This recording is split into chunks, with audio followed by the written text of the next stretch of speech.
Well, good morning. I'm Ken Biberai, and welcome to Coffee with Ken, a thought leadership series at the nexus of business and politics. On our last conversation, we featured Ashley Zumwalt Forbes, the U.S. Deputy Director for Batteries and Critical Minerals at the U.S. Department of Energy. And today, we dive into the digital transformation of emergency management. Joined by Bill Campbell, the SVP of Hexagon Safety, Infrastructure, and Geospatial's Division. Linda Zerwin, the Executive Director of Emergency Telephone Systems for DuPage County in Illinois, and Michael Martin, CEO of Rapid SOS. How are you guys? Doing great. Great. Good to Good be morning. here.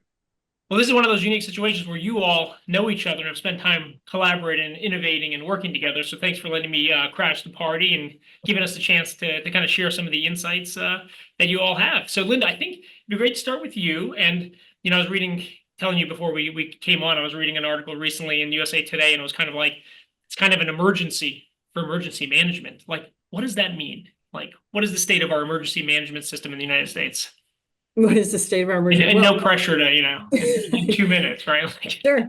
State of emergency management, it's everything is always evolving. What the bad guys can think of, we're always trying to stay one step ahead of the game, right? And so when we think about what's coming next, and so being ahead of the game and emerging technologies and what's happening next, and so what are we going to do? How are we going to stay ahead of the game? So we think of security and cybersecurity, and then what's going to happen next, and always keeping ahead of the game. And what we see on TV isn't always what's happening in the centers. The TV is nice, and they're made for TV, right? And they're showing you one scenario. In reality, those dispatchers are handling maybe 3 or 4 police departments and 16 or 17 police officers talking on the radio. So when you're talking about emerging technologies, they get very nervous about doing something new because it's what they know, and they're trying to be efficient with all these things happening at once. You see one scenario on that television show, but there's all kinds of things happening, and they're trying to do emergency services. So trying to stay ahead of the game is very challenging. And in DuPage, you have 140 dispatchers. So every time we change, 140 people have to learn something new and be efficient at it because it's life and death, and it's emergency services. And across how many centers was it previously versus today? Because I know there's been some Oh, yeah. innovation on your part, which is why we wanted to kind of pick your brain. But maybe talk about how it was for you previously, and maybe what's the norm for emergency management systems around the country. Oh, the norm. Well, that's a broad question. So in DuPage, when I started in 2009, we had 18 centers, and most of them were 2 or 3 positions. And over the course of 15 years, we went from the 18 to 2 with 34 positions each and 140 dispatchers across those working 3 shifts. And we have 62 police and fire agencies that are serviced by those and serving over 1 million people. Wow. And Bill, I think Hexagon kind of helped with a little bit of that transition, right? So maybe give us a little framework of where you fit in this ecosystem, and maybe a little bit of into the case study of that example. Yeah, absolutely, Ken. So you talked about the state of emergency management in really North America. And a lot of people talk about Homeland Security, which is really a division, obviously, within the federal government, but most of it is handled at state and local governments. And Linda is really indicative of that. So her team did a lot of planning for this consolidation. It's not like they just woke up one morning and said, "Hey, let's consolidate a bunch of call centers." Yeah. They had consultants. They had a lot of experience on where they could get efficiencies, what they needed to do internally to get those efficiencies. And she and her team did a great job politically getting aligned with all the different municipalities that were going to play a part. And that was huge to get everybody aligned before they enacted their plan.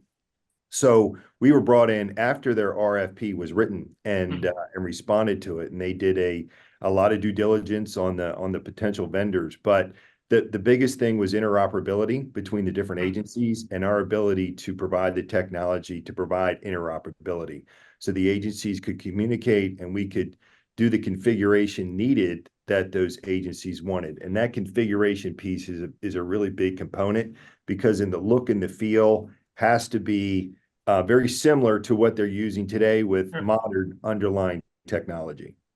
And just real quick, how many agencies were you talking about for just DuPage? It was around like 60, 62 agencies that you kind of. And 58, it goes up and down one or two, Wow. depending on, who's on the platform and who's not. Linda can give us the Because exact. I was surprised by that. So just 50 emergency plus. management covers so much, right? I mean, it's not Yep. just And the thing cops and there too, fire and Ken, ambulance. yeah, and it's police, fire, and EMS, and Yeah. they all have a little bit different workflows, and you have different workflows in different state and local governments, based on regulations, rules, laws in those specific states and cities. Interesting. And so, Michael, you see this as a kind of, tech focused, data oriented kind of guy. Like, what was the scope that you realized the opportunity was here to kind of help support, emergency management services around the country? Yeah, Ken. So, I was a total tech nerd, knew nothing Yeah. about public safety. And, I grew up on a farm in rural Indiana. And then I was working in New York in that first big job after college, and, got off the subway one night in Spanish Harlem at 2 a.m. and had my welcome to New York bugging experience. First time I ever thought about going 911. And the first time I realized, like, in an emergency, Ken, like, you're supposed to somehow get out your phone, dial a number, and have this coherent conversation. It's like, time out. Just, if you can just pause before you punch me in the face again. Like, how many ambulances do you think we're going to need when you're done? Right? I mean, it's just crazy, right? But this is like we are talking about 250 million 911 calls a year in the United States, wow. 650,000 a day, Ken. And as Linda and Bill were mentioning, there is limited to no federal oversight. There's often limited state funding even for this stuff. It's like, every community in the United States is putting together kind of the different systems to do this. And I think, Linda is like a shining example when you do this right. But it is challenging with staffing challenges, with funding, with limited technology. Up until very recently, when you called 911, sometimes they didn't even know your name, let alone your location. And so the actual data flow into 911 traditionally was limited to 512 bytes. Now, we would never think about bytes of data anymore. So, like, just for perspective, Ken, like, that is less data than the very first transatlantic telegram between the Queen of England and President Buchanan in 1858 transmitted. So, this is kind of the challenges with the infrastructure, sure. Funneling content through. And it's, I'll just wrap and say, like, despite of those challenges, the reason why so many of us, like, we consumers don't think about 911 because it does work incredibly well. Yeah. But that is just a true testament to the people of 911 and the incredible work they do despite that aging infrastructure. Yeah. So before we get to the people, and I want to piggyback to Linda on that, tell us more about, like, how many data points are you looking at now? Like rapid SOS, give us the quick kind of overview of where you fit in the ecosystem and what you're looking to tap. Because I mean, I'm just thinking about, like, even my own home. I have so many data points that kind of aggregate, and then I have everything on one device now where I can open my garage, I can do this, and it doesn't feel like the 911 systems are even that advanced at all, right? To even just, like, take basic information from cameras to security to sensors. Like, what are you trying to fit in, Michael? Yeah, so I'll give you just a little bit of stats here. So, since kind of that experience 10 years ago, so we spent about $350 million of research and development figuring out how can we integrate that information in. And I'll tell you, like, it was classic tech arrogance that started that journey out. Like, I was like, oh, we're going to solve all the problems, and I will never forget, Ken, like, it was the second 911 call I listened in on, in rural Massachusetts. A mom who called after her son had committed suicide. And I lasted on that call about 15 seconds, actually took off my headset and had to walk outside. And that 911 telecommunicator did not have that luxury. She stayed with that mother for 9 minutes until the ambulance arrived. And it occurred to me there that, like, live video feed of this lifeless child was not going to be helpful, right?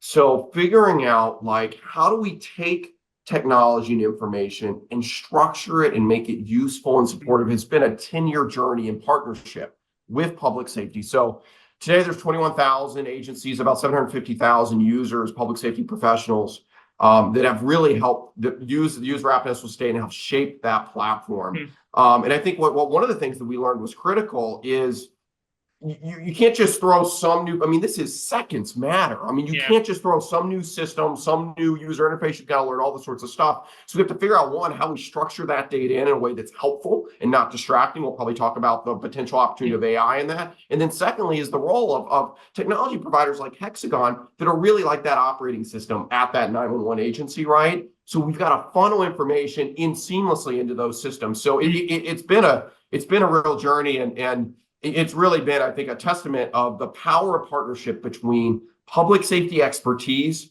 and kind of tech nerds coming together to try to take on that challenge. That's me. Sorry, Linda, you were about to say something. Well, we talk about technology coming together, and you very rarely get an opportunity to compare apples to apples. And we actually did, because we had an apartment fire in an apartment complex, and the dispatchers dispatched police in 13 seconds and the fire department in 52 seconds. A year later, same apartment complex, different building.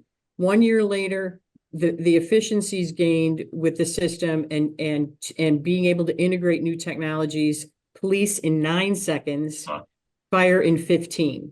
And Michael's saying seconds matter. And so often same location, not that we want structure fires and things, but being able to measure those efficiencies, because we're getting better, we're getting faster, and being able to integrate things like Rapid SOS, which make things more efficient, and the technologies in those computer-aided dispatch systems that make those dispatches faster and more efficient, and make the dispatchers able to do their work more quickly. That's the things we're talking about that make technology better. And Bill, let's dive into a little bit of the change management, right? Like, how and when are you guys stepping in? Taking this experience in DuPage, how have you scaled it and kind of learned from it and expanded what your reach is? Yeah, absolutely. So the change management piece is huge, and it starts right on the first day we have a project kickoff and getting everyone aligned.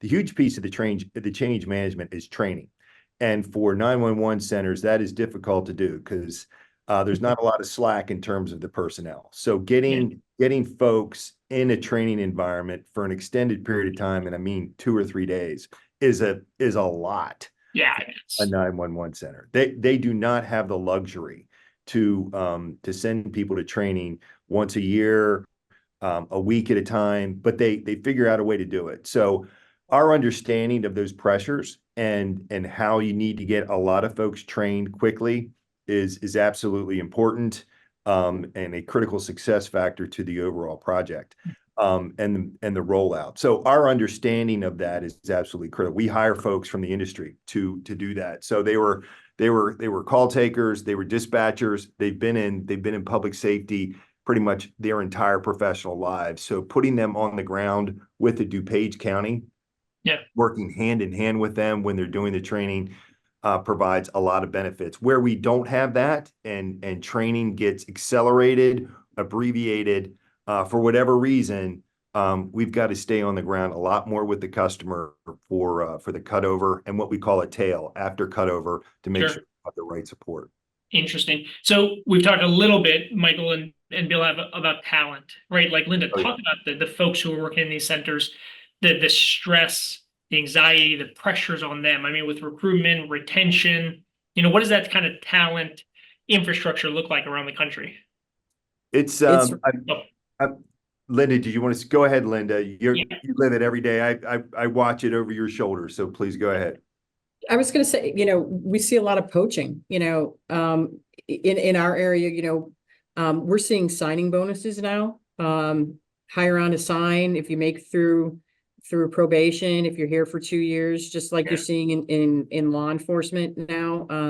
And that's tough because smaller dispatch centers don't have that kind of money. And, so the talent is moving around, and it is not something for everybody. It is a high speed, high, low drag kind of industry. You're moving all the time when you're sitting at that desk, if you're in a very busy center, because those smaller centers are consolidating and closing. And it is an industry where people don't want to work holidays and weekends and overnight. So it is hard to find people. So recruitment is tough. People go to college, so it is not an industry that is common for people to get to enroll in or look for after college. So it is a very difficult place to see people come to after college. The salaries are becoming more and more competitive if you're in a larger or Collar County or area around a larger city, but in rural areas, they very struggle to find people and keep them. That's also an issue with consolidation. I'm on the state 911 board in Illinois, and we see that all the time. We can make consolidation, but finding people to run large centers is very difficult as well. But sitting in the chair, it is I have respect and awe for the people who can sit in a chair and run a large center where you're running 4 or 5 police agencies in a very busy environment, or even just a large organization like Chicago or New Orleans. Talking to the people who run New Orleans, it's amazing. You know, you're running a festival or 2 every day. Yeah. You know, it's a party all the time, but if you're sitting in the chair, that's an environment, and then throw a hurricane on top of it, you know. I mean, you know, that's a whole different environment of police and security and public safety. So Bill, go ahead on the talent thing, and then Michael, I want to come into you and kind of add that AI and innovation overlay. Yeah, I just wanted to say too that the first responder community has done a great job in collaborating with one another. So once folks are part of a 911 call center, they're a dispatcher, call taker, what have you, the other states and municipalities have done a wonderful job collaborating, having conferences, sharing best practices with one another. So, you know, we do see that after folks have been in the industry for 2 or 3 years, it's hard for them to leave because they're making a difference. Kind of to Linda's point, it's recruiting and getting them in the seats first, and then you just kind of become part of something frankly special. You heard Michael talking about being on a call one of the first days on the job. Unfortunately, there was a suicide. And then you think about that and what you're doing on a day-to-day basis, and the positive impact you can have is very powerful. And there's a mission-based component to this industry, whether you're from the technology side, you're a first responder, what have you, that just kind of grabs a hold of you and doesn't let go. Wow. And Michael, kind of help add this kind of where are we headed overlay in terms of helping to address the talent needs, the stress and the pressure, and how technology and AI potentially can help. Yeah, a couple thoughts on that. I think first is, unfortunately, the challenges facing the people of 911 is only mounting, right? Like recruiting is being more challenged, as Linda mentioned.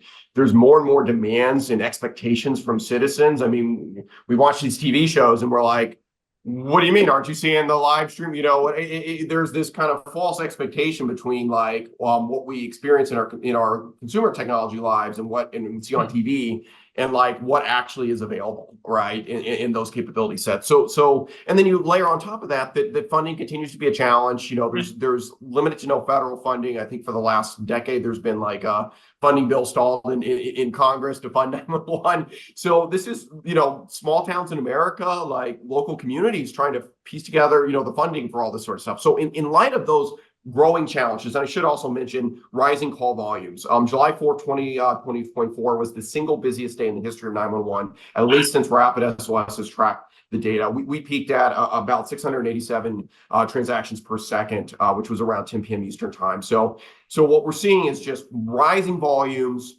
staffing challenges, funding challenges, you know, no federal funding or oversight. And so in light of that, we're entering this kind of flood of content and data and information, which in theory can help, right? But in practice can be distracting. And we just heard how Linda's got to take, in a matter of seconds, she's got to her team has to make decisions on what units to send, right? Where to focus their resources, et cetera, right? And so you don't have time to like view an EKG data from your Apple Watch, right? Or, you know, look through, you know, 100 camera feeds from inside a Walmart, you know, these sorts of things, right? So I think this is the opportunity for AI. And so we've been out studying AI for the past decade since we spun out of MIT and Harvard in 2015. And I think what one of our observations has been like, look, there's a lot of hype and buzz on AI.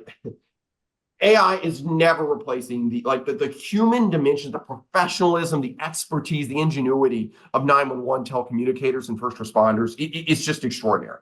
However, we do see, Ken, this opportunity for AI to be almost like a co-pilot for 911. And I use that term kind of like in the aviation sense, right? So we had some storms through New York City last night. And so, you know, there was a number of challenging landings that had to occur at LaGuardia. Short runway, right? You're coming in through bumpy weather. And so that expert pilot, right, has to land that plane. And the co-pilot's job is read through all the other gauges and peripheries and only feed the most important, essential information into that skilled captain's hands as he or she is sticking that landing. And that is exactly how we're seeing, AI. So as an example here, what we're thinking about is, take that example, that structure fire that Linda was referencing, right? So now we can listen to all the different sensor feeds throughout the buildings. And rather than just bombarding, hey, the smoke density is X, the temperature is Y, we can say, hey, the fire is concentrated here. It's expanding down this hallway. It looks like an apartment door is open. This stairwell is no longer passable. We have 12 911 callers in the building right now. These 3 are in a safe place. These 4 we want to prioritize. We have health indicators that this particular one has these pre-existing health conditions. And so you're starting to have this co-pilot that can sit there and try to surface the most relevant information into that skilled captain's hands as they stick that landing 250 million times a year. Wow. And Linda, how's that playing out on the ground, right? Like it's obviously a balance, but this is invaluable lifetime information that's potentially available to first responders, right? Like how is that kind of change management happening, right? This is as everyone said, our emergency management system is a little outdated. Change is hard because it's so high pressure and so high stakes, and folks have kind of we've been doing it, right? So it's like, how do you kind of adapt and stay ahead of the curve? But like, the magnitude of kind of what Michael's talking about is can't be lost on first responders, right? I mean, so how's this playing out, you think? Right. I mean, Illinois is just getting to an next generation 911 network. So you're just now getting to fiber, getting off of copper, last mile. So it's getting the infrastructure, you have, when we talk about this at the state legislature and getting ready for next generation 911, and I said, okay, anybody here have a phone older than 3 years old? Nobody. I said, but it's riding on a network that's 60 years old. So how's that work?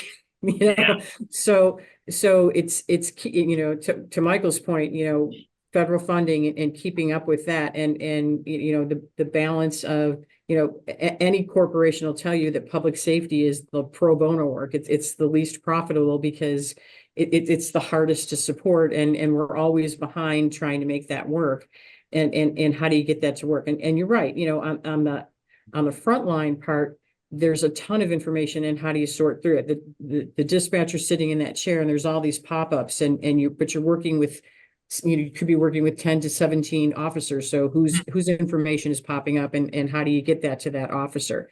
The officer in the car, and I was one of those for a long time, for 24 years, that's great. And your information popping up on your mobile data terminal is great. And so you can see what's happening for your incident, and how much of that does the dispatcher need to see, and then you have to worry about things like the video that they can see now in the center. So how much, as a police officer, you get used to seeing somebody bleeding or doing those things, but how much of that can that dispatcher see? And then you have to worry about that mental health of seeing all those things, seeing that suicide or seeing those things, and how much of that can they be bombarded with videos time after time after time, knowing it's really a person, it's not TV. Yeah. And that timeout, because they're dealing with 17 officers or firefighters dealing with that at one given time. And that adds to that stress. So we have to be very conscious of what we're adding to them, not just hearing, but now being able to see. And then the filter of text 911 and videos that we're not able to filter, that people are just going to bombard them with. So there's a lot of things we need to be conscious of coming at them, that they're going to have to deal with, and get out in terms of what's emergency and what's appropriate, and filtering what an emergency call is and what the officers and firefighters need to see to get somebody help when they need it. And sometimes it's a little bit too much information, because we'll have people who've been with us for a long time say, really be nice if the system can do that. And we're like, it can. You said you didn't want it. We can turn it back on. Yeah. We can turn that back on. You can try it again, because sometimes, when the technology is new, it's too much, and we turn it off, and then they're like, maybe now you're ready for it because you're getting used to it. It's like, it can do that. We can turn it back on. So Interesting. Yeah. Wow. So Bill, let's talk a little bit about the infrastructure, and like how you all have been kind of trying to manage and coordinate, right? Like, so you have 50, 60 different agencies, you have text and video, et cetera. You have rapid SOS and even more data points come, right? It's a lot coming at you at the same time for, a co-pilot. And I think Hexagon's trying to kind of put together that dashboard and infrastructure, right? So how is it? That's why I Yeah. was smiling when I was listening to Michael and Linda. So the technology is evolving so fast from an AI standpoint, and you hear Linda talk about video and turning things on and off within the system. So our ability to ingest that information, we can do it, but it's got to work the first time that we roll it out in a live environment. So you heard Linda talk about video. You heard Michael talk about that. So the stress that puts on the system and the hardware is significant. So even on your personal computer, you run video on it, it drags on that system. The same thing happens in a call center. So if we have a call center that wants to use more video or wants to do more with alerts, we have to go in and configure that system and make sure their network and their system can support it. And we're the ones on the hook to figure that out. It's not like municipalities have a bunch of folks running around that do this all day, every day. They rely on us to provide the insight and to help with that. So we do a lot of testing, we do a lot of communicating with partners, but our ability to ingest that information is absolutely essential. And you have to do it differently at different states and different cities because they have different alliance partners and they use different pieces of technology. So much of the technology is there, but getting it integrated into the platform that which CAD, RMS, analytics, mobile, that is all part of the public safety platform. And when I say RMS, it's records management. Having information integrating into that platform is absolutely essential, but then it gets back to the training piece, and Linda touched on it too. Once we do it, they have to know how to use it. If they don't, they're going to get frustrated and upset with, and that's not something you want a call taker or a dispatcher to be in an already stressful environment. So the challenges are many, but we're moving forward. Definitely just moving the ball forward. on that for a second, right? Yeah.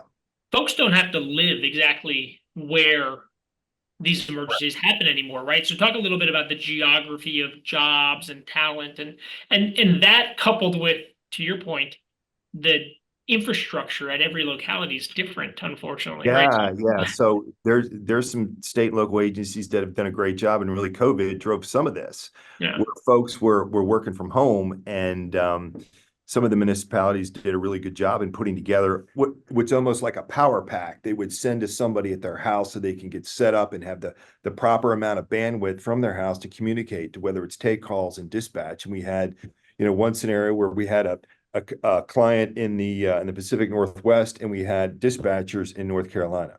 Yeah.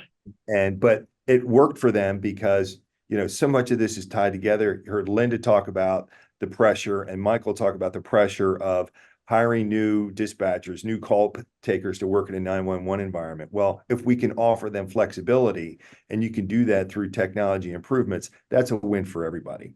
So yes, cloud capabilities, improvement in infrastructure and bandwidth technologies has helped added to all that. And a note on the cloud capabilities and technologies, that is a difference maker, to say the least, in terms of getting agencies updates quickly without taking them down in a zero downtime environment.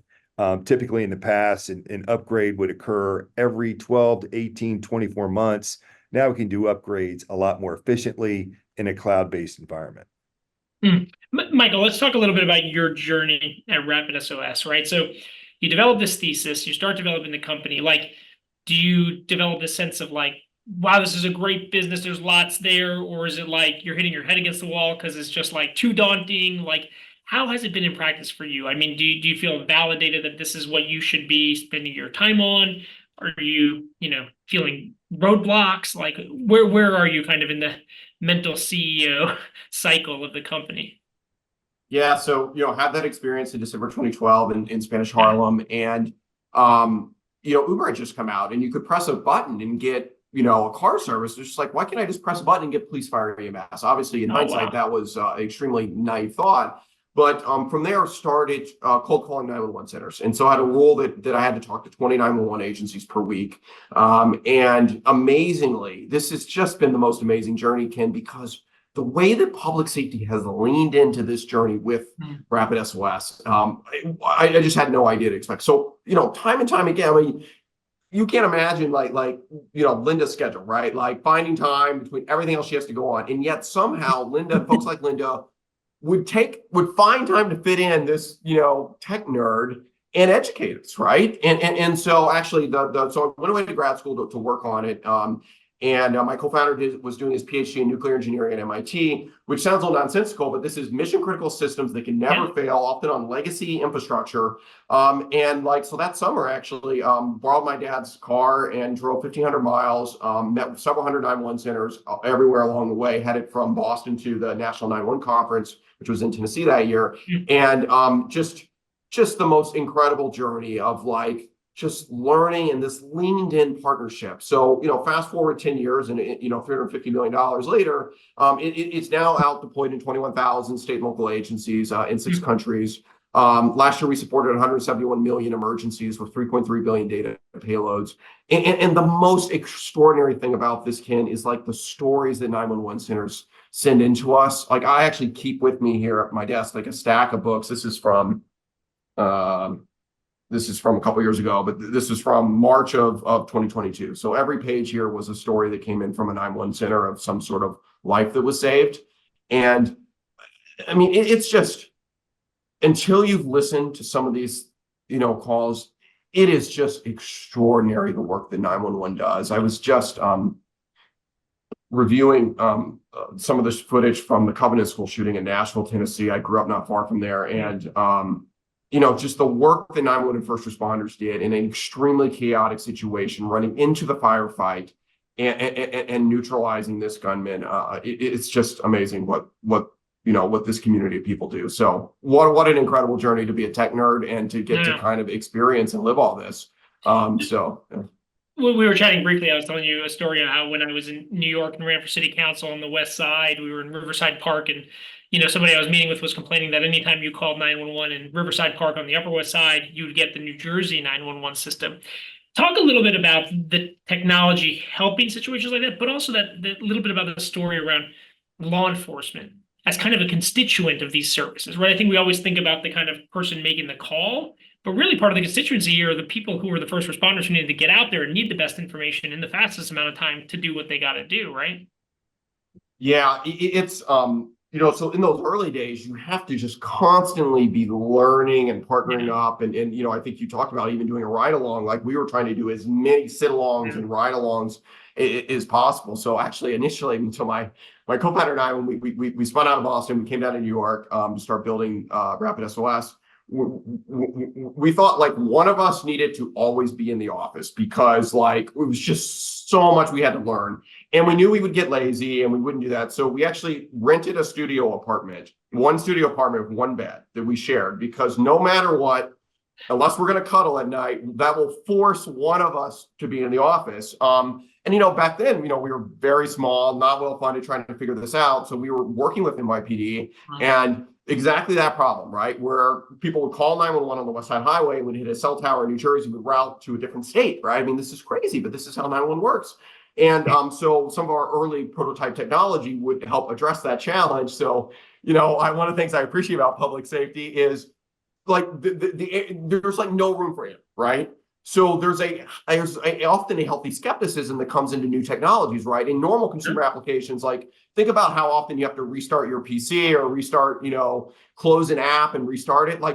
That occurs on a 911 call, someone does. Right. Yeah. So the standards are extremely high. So I remember NYPD saying, oh, all right, so your stuff's gonna supposedly, route and locate up to 10 meters. So they literally put one of our interns in the back of a squad car, go over the GW bridge about 10 meters from the center line, flash on the lights, pause the car, and have us do a test call to prove that it worked, right? And that, though, I think is indicative of this iterative partnership and journey with public safety. That was all because they wanted it to work, right? They wanted to teach us, help us, educate us. And that's been just an amazing 10-year journey.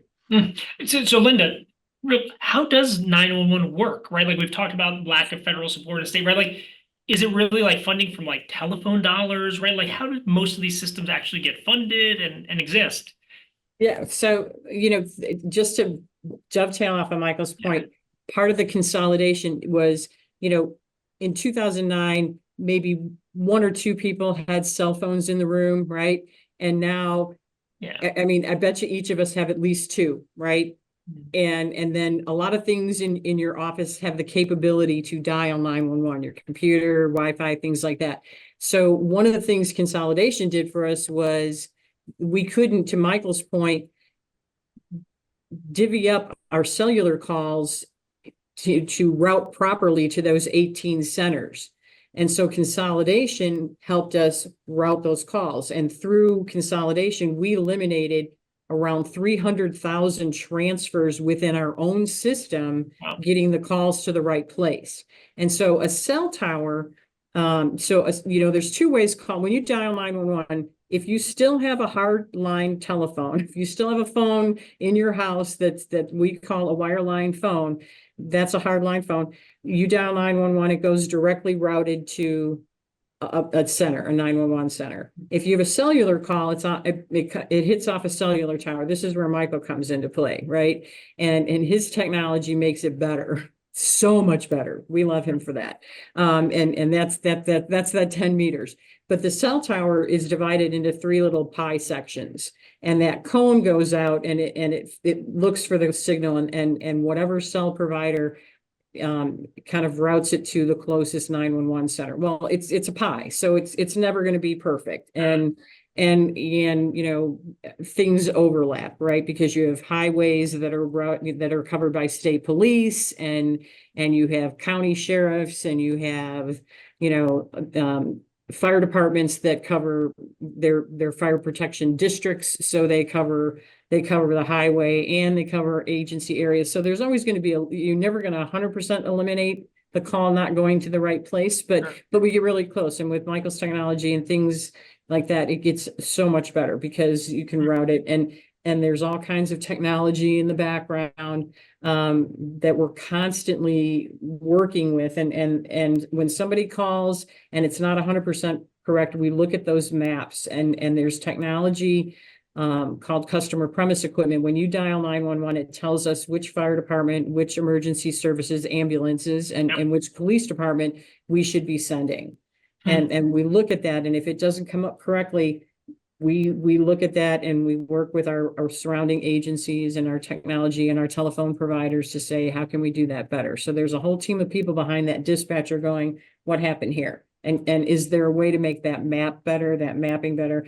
NG911, the new technology, so fiber makes that better. There's things called address points, so you can actually pinpoint an address. And Michael's talking about center line. That's the line down the middle of a street that we can map on the actual map. So when you dial 911, your little phone call comes up. And it's constantly looking at that and making it better. But Michael's whole mission was to make that better, and it's evolved, and he's pushed the industry because he said, I can do this. And so he pushed that telecom industry to make it better, because he said, I know we can make it better. And they started paying attention, and that helped us a lot and really moved public safety forward. So this is really truly something where if something doesn't go wrong, people kind of go along with their day until something happens, right? So Bill, in my research for this, I mean, I was blown away the number of times systems go down. I mean, there was a story in USA Today about, in Massachusetts on June 18th, the entire system went down. I mean, are we hitting a point where, because of old technology and old infrastructure and lack of investment, this is going to happen more often, more widespread across the country? Like, how dire is the situation in terms of the need? And I'm kind of getting at at the end of these calls, we always want to have a call to action, right? And I think a lot of this is kind of the lack of coordination around investment, probably from the federal level, but trickling down. So just like how dire are we? Well, it depends. And that's, kind of, not to cheapen the answer, but it depends. There are some municipalities on very old technology, very old software code bases that are no longer being supported. And then you have other municipalities that are on state-of-the-art platforms, state-of-the-art architecture, and they're in good shape. So it's not as dire as one would think. Where the challenges, Ken, is integrating new technologies to provide the best for the citizens. So you hear Michael talk about data payloads. So his team works endlessly on trying to improve the data payload and the information that's in that payload so we can ingest it in our system. That is really where the challenge is. If a system does go down, there's first line support, second line support, folks at the ready 24/7 to help state and local governments work through it. And I see Linda smiling because her teams have called us on occasion. But most of the time, all the testing, all the planning that goes into a new system, it pays off. And if there is an issue, it's rectified. Now, there's still pockets that have to be addressed throughout North America with regard to data technology. But by and large, it works pretty well. Where the challenge is providing new technologies into those systems and and doing it quickly and efficiently so you don't take down the rest of the system. Got it. And don't put any more stress on call takers and dispatchers and call center managers.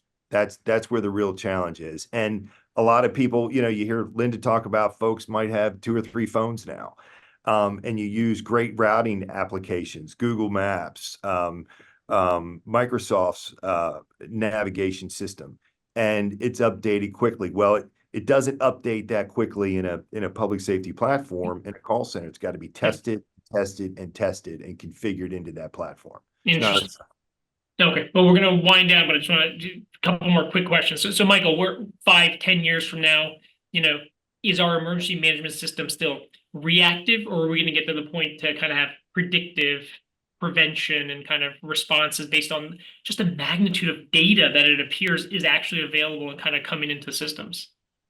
Yeah, I think I would start by just saying, I don't think you can understate the impact that 911 has on all of our lives. I know we don't think about it until we're in one of those moments, but last year, as we mentioned, 250 million 911 calls. It was approximately 1 out of 3 American fatalities occurred during an emergency last year, Ken. So that's going to be about 1 million fatalities.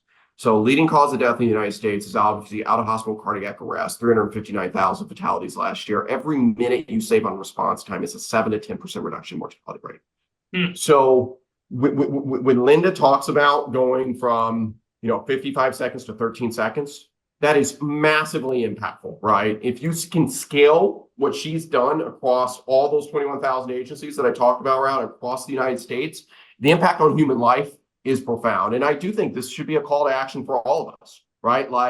It is time for America to stop thinking about 911.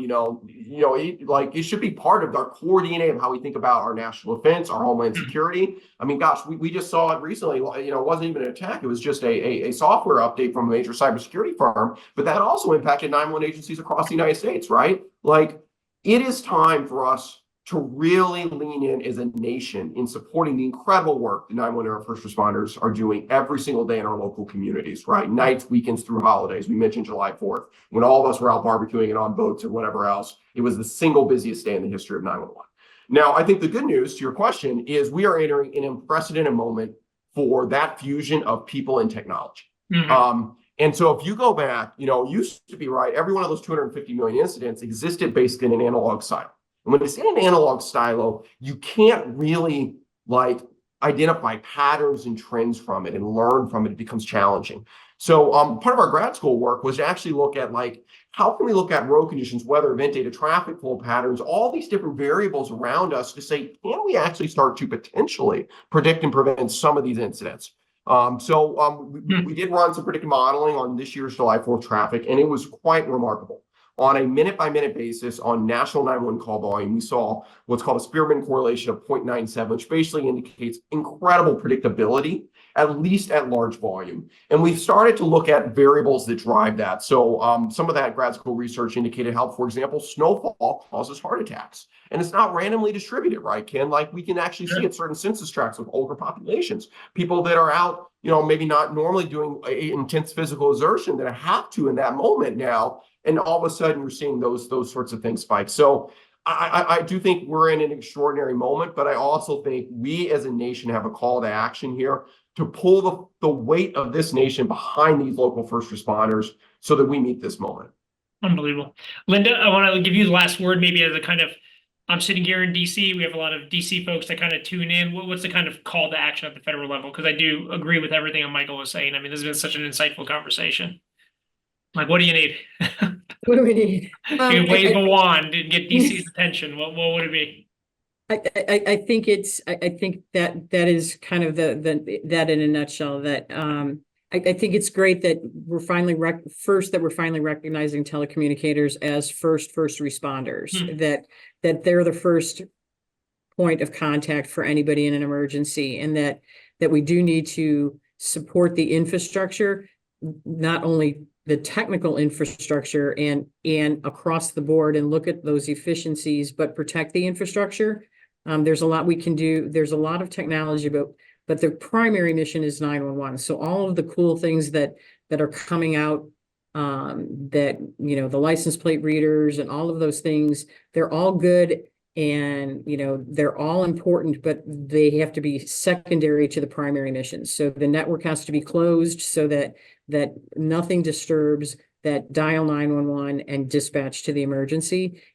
So the technology portion, but then the support of those people who are on that front line answering those calls so that they get what they need in it. And if we're gonna, you know, bombard them with text to 911 and video and all of these calls and this data, that we give them the support in the background that they need for the mental health and enough bodies and education in terms of the infrastructure and the training that they need to keep it safe and move forward.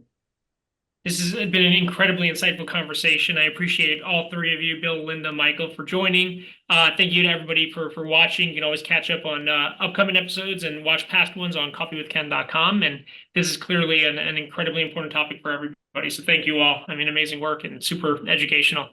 Thanks, Ken. Thanks, Thanks, everyone.